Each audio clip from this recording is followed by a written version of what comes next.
What up, folks? What it do? Welcome to another episode of the best advice ever podcast. Yeah, with your boy, comedian Mike Goodwin. Let's get this thing started quickly and promptly with the episode that I really like talking about, on the road. Well, if you are a frequent listener or regular listener, you know that I'm done being on the road as it relates to traveling for comedy until 2024. So I'm good, which is a blessing. I enjoy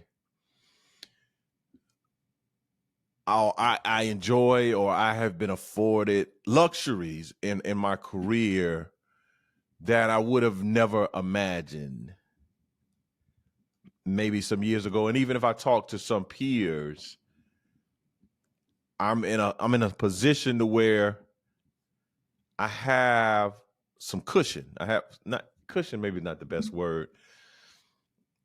I used to work in education, and I'm accustomed. Chris Rock has a joke about when women and men break up.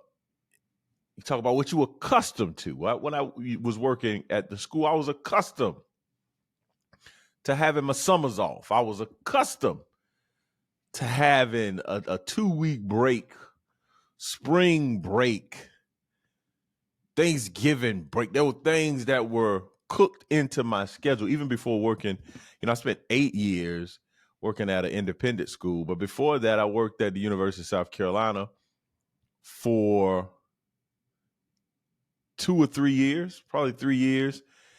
And I've always been on an academic schedule since I've gotten out of the military. Now, in the military, you're on the Uncle Sam schedule. I don't know what schedule that is, but since I've been in professional life, I've worked in academia. I've worked in higher education. I've worked in secondary ed. And I've had things baked into the schedule by virtue of the job that I had. And people would always tell me about, oh, you get your little 2 weeks. People would be very frustrated with my schedule. But nobody was frustrated with my pay. Nobody ever had anything to say about the pay. They just were talking about the time off. They over here making 6 and 7 figures, and I'm trying to get the 5. Well, I'm making 5, but was making 5. Everybody had something to say. Everybody got something to say. You learn that in life, man. People are gonna talk, man. They don't let it affect you. It don't matter what you do. You work at a school, not making a lot of money, people got something to say. You getting a lot of money, people got something to say. You're not working, people got something to say. You got 3 jobs, people got something to say. Well, I got something to say. That's why I got a podcast. Before I got all down this road, I'm accustomed to having these built-in breaks. And since I'm of the entrepreneurial track now, I work in the if you don't kill it, you don't eat it, right? And you really are dictated heavily by the opportunities that come your way, whether someone calls you and tries to book you, or you create opportunities. I've done a few of those myself. So I've created some opportunities for myself, shows that I booked, and they've went well. So in saying all of that, it's a blessing for me to come to the end of 2023 and have the ability to say, yeah, I'm not traveling for the rest of the year. But even though I'm not traveling for work, I'm still traveling, or there's still some conversations that I need to have about the travels that I have had. So that's what I'm gonna talk about a little bit on the road segment. One of the things we'll talk about, if I'm on the road, this happened to me when I was in Ohio. I spent 3 days in Ohio. I talked about this in Amish country. I did a Friday, Saturday, and a Monday show. Sunday was my day. Sunday was where I was going to spend time recouping, reevaluating, decompressing, whatever the case may be. But inevitably, whenever you're on the road and somebody gets close to you, people want to invite you to church. Hey, if I'm on the road and I'm in the hotel on Sunday. Don't invite me to church. I done been to plenty church. And I know this doesn't sound, this isn't what people typically would deem to be appropriate. Man, don't invite me to church, man. Don't invite me to church. Invite me to dinner. Matter of fact, the guy that invited me to church, he said, I'll take you to lunch, but you got to come to church. Just let's meet for lunch. You have a wonderful church service. I'll get to lunch and we enjoy lunch. Why you got to connect lunch to church? It's like you got to give me a reward for coming to church. The reward is church. The reward is hearing a good message, being in the fellowship of the saints, all the things that are connected with attending a church or attending church services. And I get it. I get it in regards to, man, you want you to come to my church. The way we do church, man, is just a blessing to me. So I'm suspecting or hopeful that it'll be a blessing to you. But if folks are on the road working, now if I'm on the road for 3 weeks, yeah, invite me to church. I need to be in somebody's church. But if I'm on the road for 3 days, I think I'm gonna miss this one. I'm gonna miss this one because then our church is virtual too. I can get online and watch my church. Nah, I'm straight, cool. So I don't know. How do y'all feel? How do y'all feel about that? When you go on vacation, do you go to church? Will you go on a conference where you happen to be on the conference until Monday? So let's say you're at a conference from Friday, Saturday, Sunday, and then you return home on Monday. Do you go to church? Are you a faithful church attendance when you're outside of your area code, your zip code that you reside in?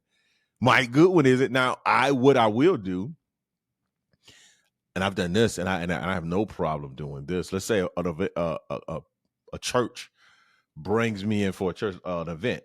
I can think like, well, I was invited to a church in Greenville. That's about 2 hours from me. And in this particular instance, I was traveling. So I had an event Friday night in Charlotte. I had an event Saturday in Greenville.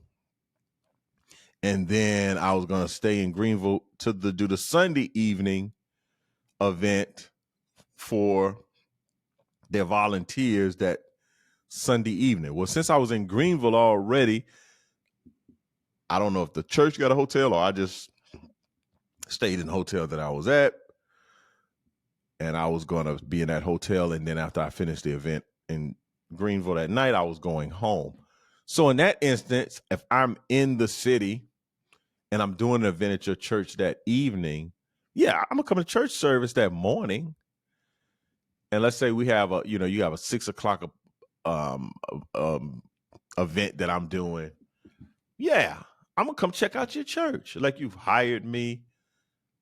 I'm gonna come to the church service. Now, that's not inviting me to the church. That just that's where I'm gonna be. Now,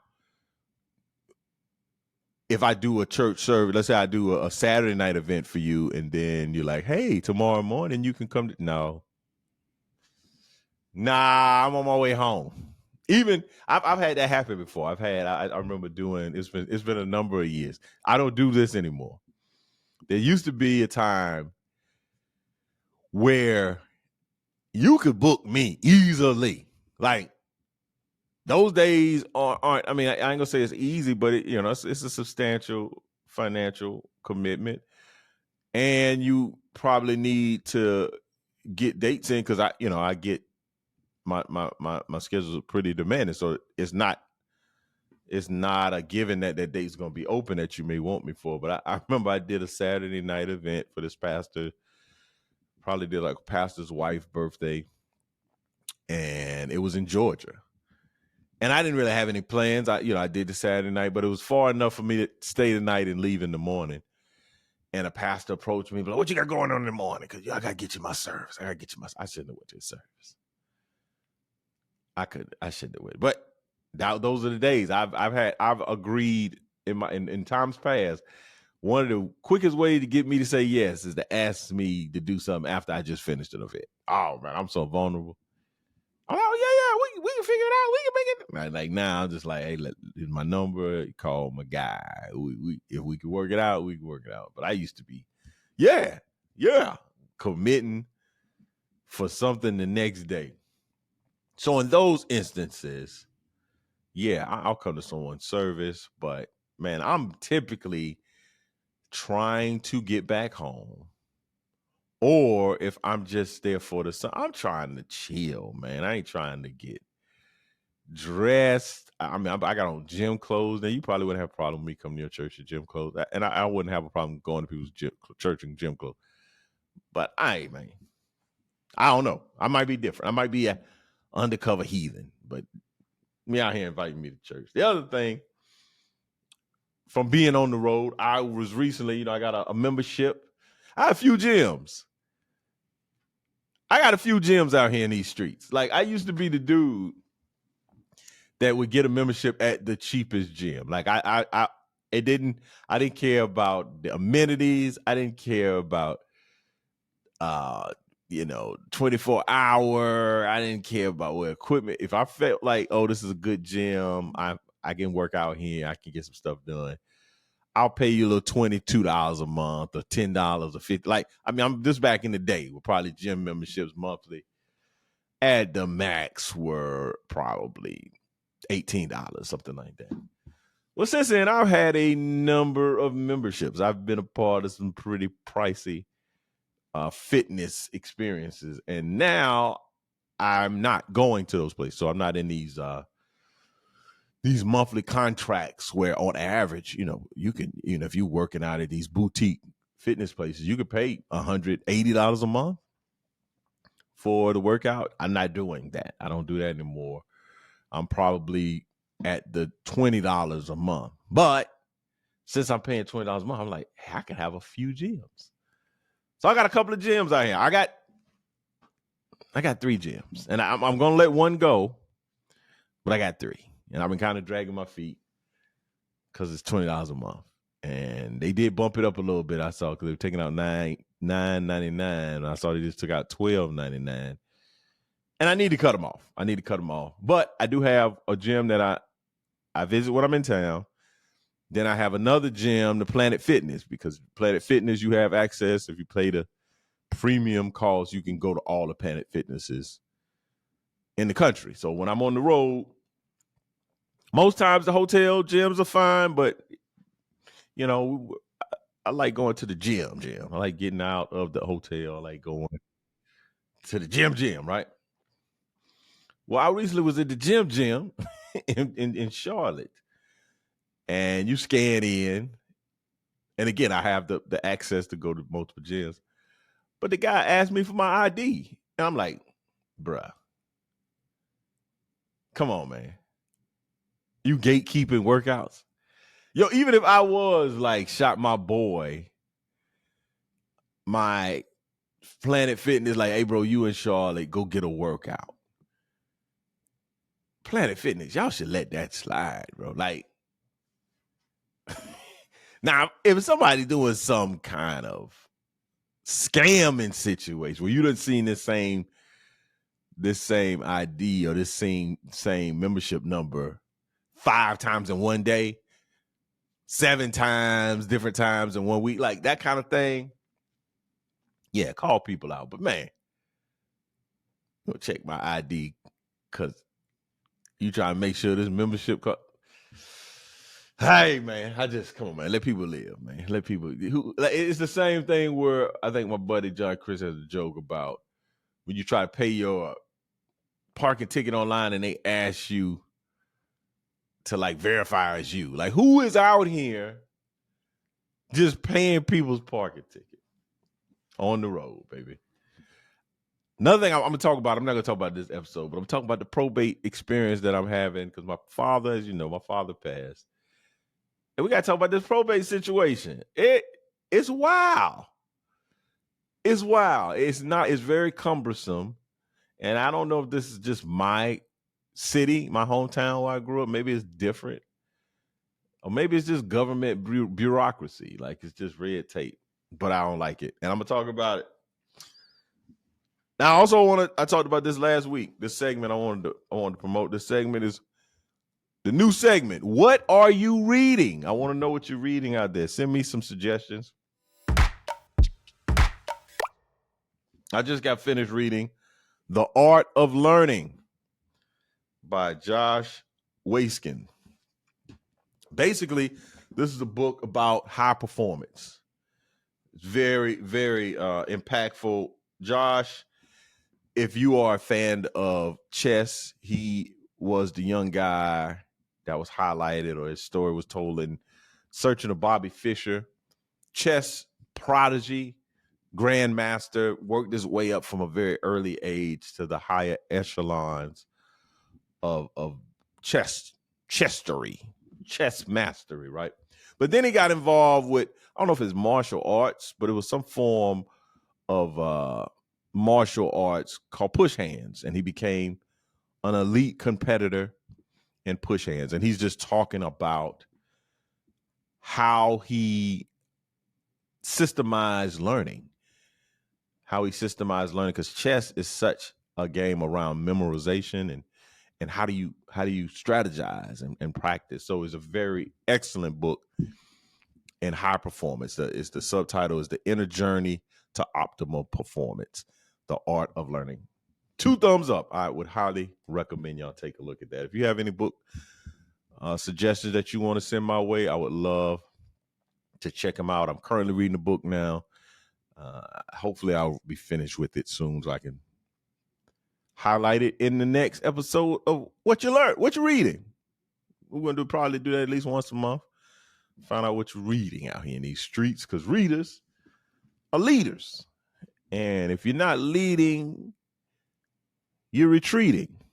I didn't mean to say that. Everyone's leading. Everyone's leading at the minimum their own life.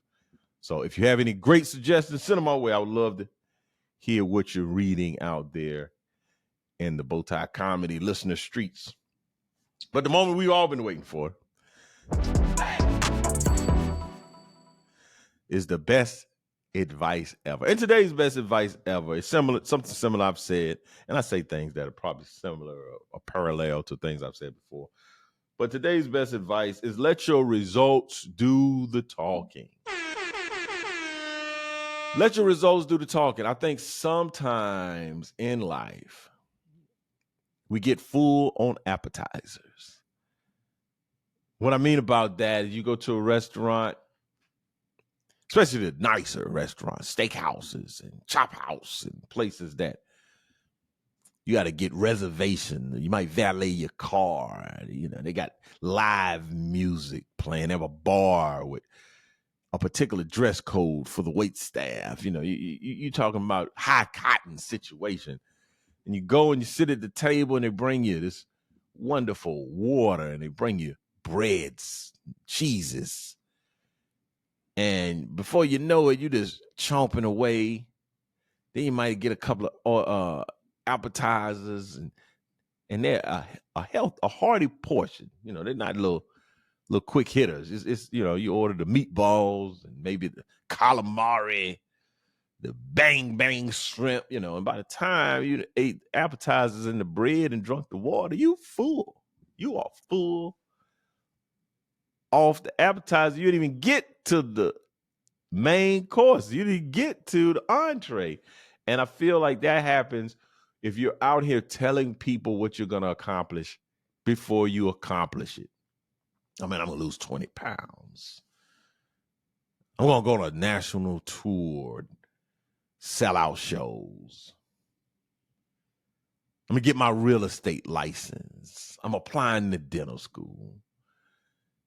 And all of those things are great. I would suggest that you have those goals and aspirations, that you have people that you're accountable to, that you are sharing these things with.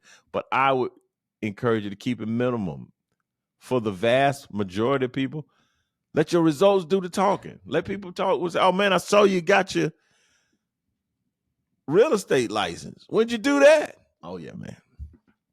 Man, you're looking slim. How much? You lost some weight. Like, let your results Do the talking. I think too often we do the talking and don't do the doing. I do this thing in my keynote where I talk about you got to do the work. You know, we live, especially with social media. Social media, you can get on social media and be like, man, I'm about to get started writing my book. Here's the cover. I've done this. Here's the cover of my book. People are like, woo, can't wait to get it. It's going to be awesome. What do you pre-order? Brian, I done been writing pages. Book not done. I done hired multiple coaches. Still no book. To talk to a book agent. No book. Man, let the results do the talking. And I'm saying this from a person that's in entertainment. I don't often reflect and think about this, but really until 2019, I had done a lot of work, but I didn't have very many credits. I started doing stand-up 2005. I started getting like real credits in 2019. Dry bar comedy was maybe my first official. Now I had some things. I was on TBN. I was on the Word Network. You know, I had some stuff. I had done a USO Germany tour, but like I didn't have America's Got Talent. I didn't have Dry Bar. I didn't have the Today Show. I didn't have those big dog credits, Sirius XM radio. I didn't have those because my results wasn't doing the talking. I was doing the talking. And what I mean is, when I got started doing stand-up, I had a lot of opportunities where I taped.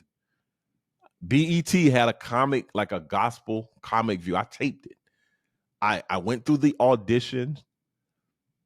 I was called back to be informed that I made the live show. I went to Atlanta, recorded the segment, murdered, did a great job. I got a check from BET.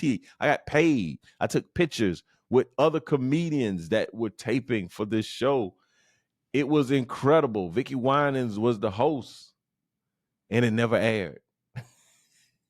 And I was telling people, yo, I just taped Comic View. BET got a gospel Comic View. I'm telling the people at the barbershop. I'm telling family members. And folks are asking, hey, man, when's your show coming out? And I'm looking at the email. I'm asking other comedians I knew that have taped it too. Hey, you heard anything? What's the word? And ultimately, it got shelved. It got canned. It did not air. And I'm not going to say I was standing there with pie on my face because there's no pie, but I'm doing all this talking about things that I should have just let the results. That happened. BT. I taped for Orangeburg. I did a comedian, a good friend of mine, taped this special in Orangeburg. Makeup. Sold tickets. Beautiful facility. I think it's the Stevenson Auditorium, if I'm not mistaken. First official recording, like a big deal recording. Never aired. Never saw the footage. That happened time and time and time. Nephew Tommy met Nephew Tommy at an event for Mayor Steve Benjamin. I was on the show. Nephew Tommy was impressed. Told the crowd, oh, I'm going to get this guy, fly him all over the country, get him all these places. And he did. He flew me to Oakland, California, where we recorded this thing called Uncontrolled Comedy. Never aired. Now, I think if you look at the IDMB or I'm not even in the entertainment vernacular. I don't even know the entertainment vernacular, but you can go and look and see the projects that people did. I don't even have the IMBD credit, and I taped it. So let your results do the talking, man. Let your results do the talking. That's my best advice of the day. From the mind of Mike, had something interesting wanted to share and think about.